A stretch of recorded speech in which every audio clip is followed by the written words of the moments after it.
उनका आज निधन हो गया है। आप ही लोग से पता चला। इस दिवंगत आत्मा को शांति प्रदान करे ईश्वर, ऐसी कामना करता हूँ। आज के इस प्रेस वार्ता में आप सबका स्वागत है, अभिनंदन है। आप सबको मालूम है, राज्य के अंदर उच्च न्यायालय में एक जनहित याचिका दायर की गई है, जिसकी लगातार हियरिंग्स हो रही है। जो भारतीय जनता पार्टी लगातार जिस विषय को उठाता है कि भाई झारखंड का डेमोग्राफी चेंज हो रहा है, झारखंड के डेमोग्राफी चेंज होने के कारण जहां देश की संप्रभुता पर भी खतरा मंडरा रही है, वहीं झारखंड के आदिवासी मूलवासियों की अस्मिता भी खतरे में है। विशेषकर संथाल परगना में जो बंगाल से सटे हुए जिले हैं, चाहे पाकुड़ है चाहे साहिबगंज है, उन जिलों के माध्यम से, उन जिलों के रास्ते भयंकर घुसपैठ हो रहा है और इससे हमारे माटी बेटी रोटी की अस्मिता की प्रश्न खड़े हुए हैं। भारतीय जनता पार्टी के इस प्रबल दावे को सत्तारूढ़ दल जेएमएम, कांग्रेस, आरजेडी लगातार खारिज करती रही है। वो इसे सिर्फ एक राजनीतिक बयान बताती रही है, लेकिन जब माननीय उच्च न्यायालय ने इस गंभीर विषय को संज्ञान में लिया पीआईएल के माध्यम से, और जब उस पर उन्होंने लगातार हियरिंग की, तो आपने देखा होगा कि माननीय उच्च न्यायालय ने सीधे कहा कि भी संथाल परगना में डेमोग्राफी चेंज हो रही है और वहां के 6 जिलों के डीसी और एसपी सीधे उनको रिपोर्ट करें कि भाई उसके लिए आप क्या कर रहे हैं। लेकिन राज्य सरकार, जो घुसपैठियों के संरक्षक है, घुसपैठियों का पूरी तरह से एक तुष्टीकरण और वोट बैंक की राजनीति के कारण उसके सबसे बड़े रहनुमा के रूप में है, इस अति भयंकर समस्या को, इस अति गंभीर समस्या को एड्रेस करने की जगह वो इस पे लिपापोती करने की कार्रवाई प्रारंभ करती है, और जिसका नतीजा होता है कि कोई भी रिपोर्ट वो सही नहीं देती है। आपने देखा होगा पिछले हियरिंग में उच्च न्यायालय ने राज्य सरकार के साथ केंद्र सरकार को भी इस बात के लिए ताकीद किया कि भाई यह जो समस्या है, ये संघीय व्यवस्था में राज्य और केंद्र दोनों की जवाबदेही के साथ खड़ी होती है। इसलिए केंद्र सरकार भी एफिडेविट के माध्यम से, राज्य सरकार भी एफिडेविट के माध्यम से इस समस्या पर अपने विचार व्यक्त या मंतव्य रखे। राज्य सरकार ने जो अपने डीसी एसपी के माध्यम से जो उन्होंने एफिडेविट दिया था, वो पूरी तरह से हाई कोर्ट ने खारिज किया था, और उनके इस कठोर निर्देशन के बाद आज हाई कोर्ट में केंद्र सरकार ने, केंद्रीय गृह मंत्रालय ने एक एफिडेविट जारी दिया है, और उन्होंने इस बात को एक्सेप्ट किया है कि इन्फ्लिट्रेशन, घुसपैठ संथाल परगना और पूरे झारखंड के लिए एक बड़ा खतरा के रूप में उभर करके सामने आया है। और उन्होंने ये भी माना है कि इसके कारण डेमोग्राफी चेंजेस हुई है। उन्होंने कुछ आंकड़े अपने एफिडेविट के माध्यम से दिया है। वो एफिडेविट के माध्यम से जो आंकड़े दिए हैं, उससे साफ दिखता है कि संथाल परगना टेनेंसी एक्ट का जो उल्लंघन हो रहा है, भयंकर उल्लंघन हो रहा है, उसमें कहीं ना कहीं राज्य सरकार का पूरा जो है संरक्षण प्राप्त है।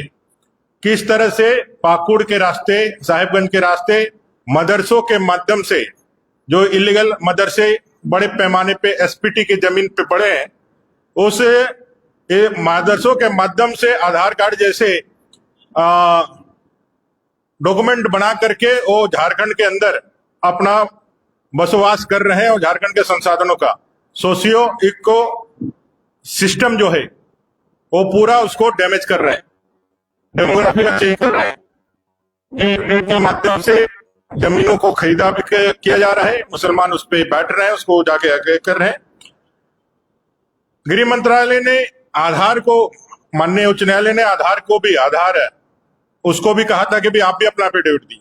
आधार ने साफ तौर पे कहा है अपने एफिडेविट में कि आधार किसी भी नागरिकता का प्रमाण नहीं देता है, वो व्यक्ति विशेष के एक आइडेंटिफिकेशन नंबर मात्र है, यूनिक आइडेंटिफिकेशन नंबर मात्र है।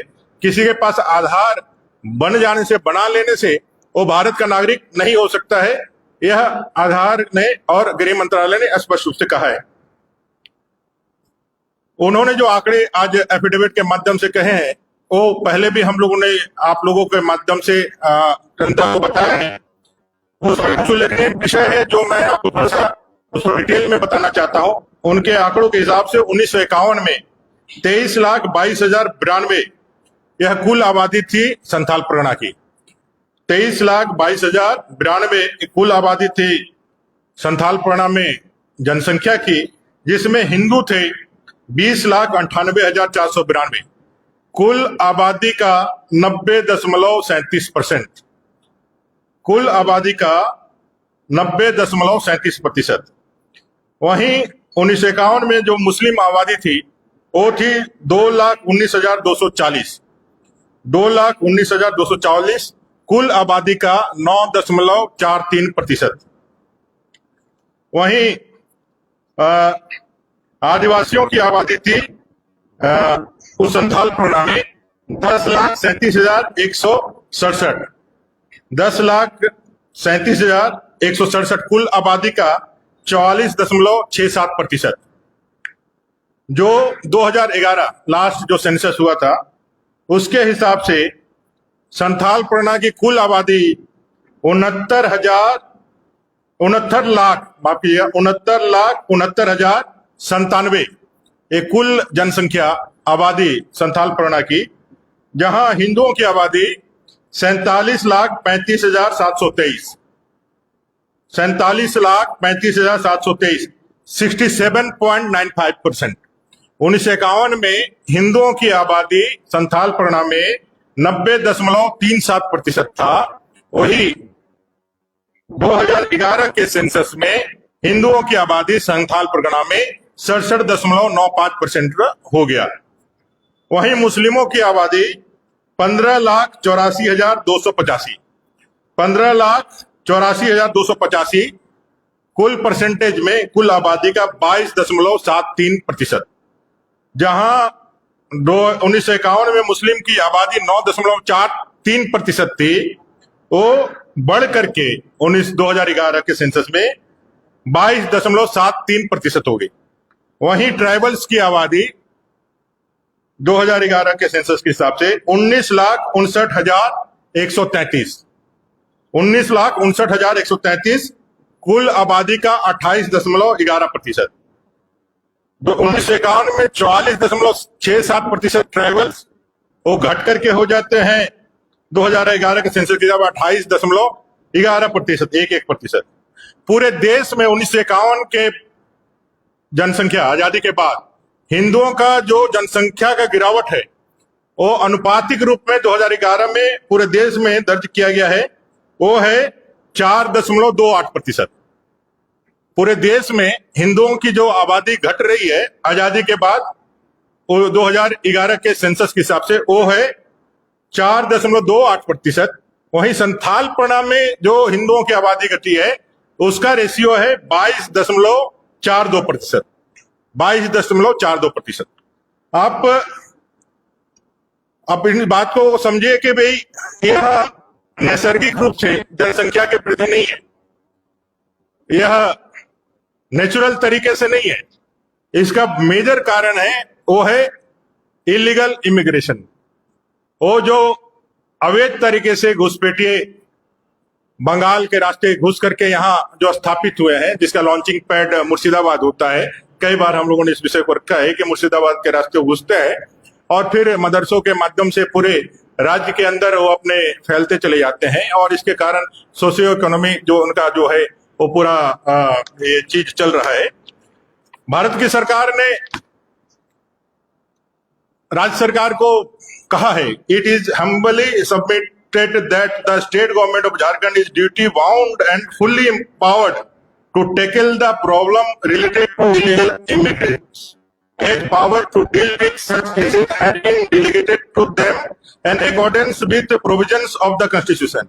A state government of Jharkhand has constituted the committee for identification and deportation of overstaying foreigners under the chairmanship of additional chief secretary. उन्होंने कहा है कि भी एक झारखंड की सरकार के पास एक कॉन्स्टिट्यूशनल पावर है कि ऐसे लोगों को चिन्हित करके डिटेन करके उसको वापस भेजे, और इसके लिए वो कोई भी इस लेवल के chief secretary, under chief secretary, इस लेवल के किसी भी पदाधिकारी के माध्यम से आप कमेटी बना करके उसको डिटेन करिए, उसको आइडेंटिफाई कीजिए, डिटेन कीजिए, डिपोर्ट करिए, ये उनके पास है। उन्होंने साथ में यह भी कहा है भारत की सरकार ने कि answering respondent submit that the government of India is serious and dealing with the matter regarding illegal migration and has taken all necessary steps earnestly। उन्होंने साफ तौर पे कहा है कि भारत की सरकार इस गंभीर मसले को समाधान के लिए अपने हाथ में पूरा ताकत रखती है। भारत की सरकार के पास यह पूरा अपना ताकत है कि हम ऐसे लोगों को चिन्हितीकरण भी करें और इसको डिटेन भी करें। यह भारत सरकार के पास उनके लिए यह कोई बड़ा इशू नहीं है। अगर वो यदि राज्य की सरकार जो प्रिमिनरी इन सब चीजों का संघीय व्यवस्था में, उनके जुरिडिक्शन में, उनके क्षेत्राधिकार में ये सारे विषयों को डील करने का अधिकार है, अगर वो नहीं कर पाते हैं तो अपने पास सफिशिएंट मैकेनिज्म भी है और सफिशिएंट अपने पास ताकत भी है कि ऐसे अवैध तरीके से यहाँ रह रहे बांग्लादेशी घुसपैठियों का हम चिन्हितीकरण करके उसको डिटेन करके डिपोर्ट कर सकते हैं। और इसके लिए उन्होंने अपने आप को प्रस्तुत भी किया है और उन्होंने कहा है कि नेशनल रजिस्टर होना चाहिए, एनआरसी भी जो है उनको उसको भी माध्यम बनाया जा सकता है। आधार कार्ड एक जो है वो आधार कार्ड सिर्फ यूनिक आइडेंटिफिकेशन के लिए ही है, एनआरसी ही किसी को रजिस्टर्ड नागरिकता से जोड़ सकता है। तो ये अपने केंद्र सरकार ने, गृह मंत्रालय ने कहा है। राज्य के सरकार ने इस पूरे व्यवसाय में फिर मुझे लगता है कि पूरी जानकारी मुझे नहीं है, लेकिन जितने मुझे जानकारी मिली है, राज्य सरकार अभी भी समय चाह रही है कि उनको अपना से या अपना पक्ष रखने के लिए सरकार माननीय न्यायालय उनको समय दे। हाई कोर्ट ने कहा है, माननीय न्यायालय ने कहा कि आप कमेटी बनाइए और कमेटी फॉर्मेट करके इसको आगे बढ़ाने का काम करिए। केंद्र और राज्य सरकार दोनों ज्वाइंटली इस कमेटी को टेकल या हैंडल करे, और जो नाम आएगा वो उच्च न्यायालय देखेगी, माननीय उच्च न्यायालय देखेगी कि वो सही है कि नहीं तो वो अपने तरफ से भी इन नामों का प्रस्ताव करके करेगी। तो मैं समझता हूं कि जिस तरह से माननीय उच्च न्यायालय ने संविधान प्रदत्त जो हमारी संप्रभुता है, उस संप्रभुता के रक्षा के लिए, क्योंकि भारत एक संप्रभु राष्ट्र है और संप्रभुता ही हमारे होने का सबसे बड़ा सबूत है। अगर हमारे संप्रभुता पर किसी भी कारण से कुठाराघात होता है, किसी ऐसे एक्टिविटी या किसी सरकार के इस कारण से कि वो तुष्टीकरण और वोट बैंक की राजनीति से सत्ता प्राप्त करना चाहते हैं, इसलिए भारत के संप्रभुता पर भी खतरा आने से वो यदि चिंतित नहीं होते हैं तो उच्च न्यायालय ने इसको बड़े ही गंभीरता से लिया है और राज्य सरकार से कहा है कि भाई आप भी इसको उसी तरह से डील करें। लेकिन यहाँ दिक्कत यह है कि राज्य सरकार का गृह मंत्रालय या गृह सचिव इन सब बातों से छोड़ करके अपने इस तुष्टीकरण की सरकार को कैसे बचाए रखे, इसको कैसे आगे ले करके जाए। अब एक राजनीतिक कार्यकर्ता पदाधिकारी के रूप में यदि एक्ट करने लगे तो इस तरह की घटनाएं होगी। उनका कोई भी गंभीरता इस गंभीर मसले पर नहीं है। हम लोगों ने कहा है, सिद्धू कान्हू की भोगनाडीह की वो धरती जो हुल का सबसे बड़ा गवाह बना था, जहां 1857 में 40,000 से ज्यादा हमारे आदिवासी भाई इकट्ठा होकर के अंग्रेजों के खिलाफ हुल की क्रांति का बिगुल फूके थे। आज उस भोगनाडीह में 7 परिवार ही जो है वो आदिवासी बचे हुए हैं, बाकी सारे खत्म हो गए हैं। ये एक जीता जागता सबूत है रोटी बेटी माटी के खतरे के लेकर। और उच्च न्यायालय ने इस गंभीर मसले को, जो भारतीय जनता पार्टी एक राजनीतिक दल होने के नाते हम बराबर उठाते रहते थे, आज माननीय उच्च न्यायालय के शपथ पत्र में केंद्र सरकार ने इसको दिया है। और मेरा भी ये अपील और मांग रहेगा इस राज्य सरकार से कि राजनीति में अपने पदाधिकारियों को ना झोंकते हुए उनको उनका काम करने दीजिए। आप अगर राजनीति में नहीं सक रहे हैं, अगर आपके दल में कोई राजनेता ऐसा नहीं बचा है कि वो भारतीय जनता पार्टी का मुकाबला कर सके, तो फिर आपको जनता हराएगी। आप पहले ही आप ले डाउन कर दिए। पदाधिकारियों को, असंवैधानिक पद पे बैठे हुए व्यक्तियों को आप आगे बढ़ा करके राजनीति खेलने के लिए और राजनीति के चीजें करने के लिए भेजेंगे तो इससे भारतीय लोकतंत्र और लोकतंत्र की परंपराएं ही ढीली होगी, उसमें ही घुन लगेगा, जो किसी भी एक संप्रभु राष्ट्र के लिए अच्छा नहीं होगा। संविधान ने हमें तीनों को अलग तरीके से काम करने के लिए और तीनों को एक दूसरे को बैलेंस के साथ समन्वय बना करके देश को आगे बढ़ाने के लिए ताकत दिया है। न्यायपालिका, कार्यपालिका और विधायिका तीनों एक साथ आगे बढ़ सके, ऐसा हमारे संविधान ने हमें ताकत दिया है। उस पे कोई ओवरलैपिंग ना करे, ये राज्य सरकार को भी समझना चाहिए और इसे पदाधिकारी को भी समझना चाहिए कि आप कोई पक्षपात नहीं कर सकते हैं। आपको जब ट्रेनिंग दी जाती है तो आपसे यही उम्मीद की जाती है कि आप एक निर्व्यक्तिक रूप में आप काम करेंगे। जो भी शासन प्रशासन से विद इन लॉ जो आएगा उसको एग्जीक्यूट कराना ही आपका काम है। विदाउट लॉ जाकर के आप काम करने लगेंगे तो अराजकता फैलेगी और राज्य की सरकार अपने निश्चित हार को देख करके अपने पदाधिकारियों को अपने राजनीतिक एजेंडे के प्रतिपूर्ति का माध्यम बना रही है। आज इस प्रेस कॉन्फ्रेंस में आप सब लोग आए, इसके लिए आप सबका बहुत धन्यवाद। हाँ?